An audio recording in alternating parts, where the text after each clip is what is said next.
కూటమి ప్రభుత్వం 6 నెలలకే ప్రజా వ్యతిరేకత ఎదుర్కొంటోందని తూర్పుగోదావరి జిల్లా వైసీపీ అధ్యక్షులు చెల్లిబోయిన వేణుగోపాలకృష్ణ ఆరోపించారు. రైతులకు న్యాయం చేయాలని డిమాండ్ చేస్తూ ఈ నెల 13న కలెక్టరేట్ల వద్ద ధర్నా నిర్వహిస్తున్నట్లు వేణుగోపాలకృష్ణ తెలిపారు. రేపు ఉదయం రాజమండ్రి రూరల్ బొమ్మూరులోని వైసీపీ కార్యాలయం నుంచి కలెక్టర్ కార్యాలయం వరకు ర్యాలీగా వెళ్లి రైతుల సమస్యలపై కలెక్టర్కు వినతి పత్రాన్ని అందజేస్తామని వేణుగోపాలకృష్ణ చెప్పారు.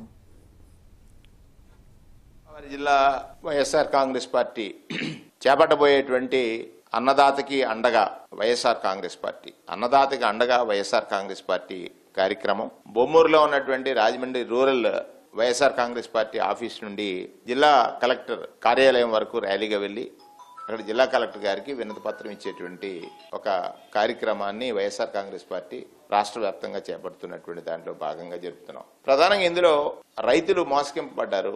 రైతుకి కష్టం వచ్చినప్పుడు ఆదుకోవడంలో ఈ ప్రభుత్వం విఫలం చెందింది. దానికి ప్రధానమైనటువంటి కారణం పెట్టుబడి సహాయం చేయలేదు. 20,000 ఇస్తానని చెప్పారు హామీగా. ఆల్రెడీ సీజన్ అయిపోయింది, రెండో సీజన్ కూడా ప్రారంభం అయిపోయింది.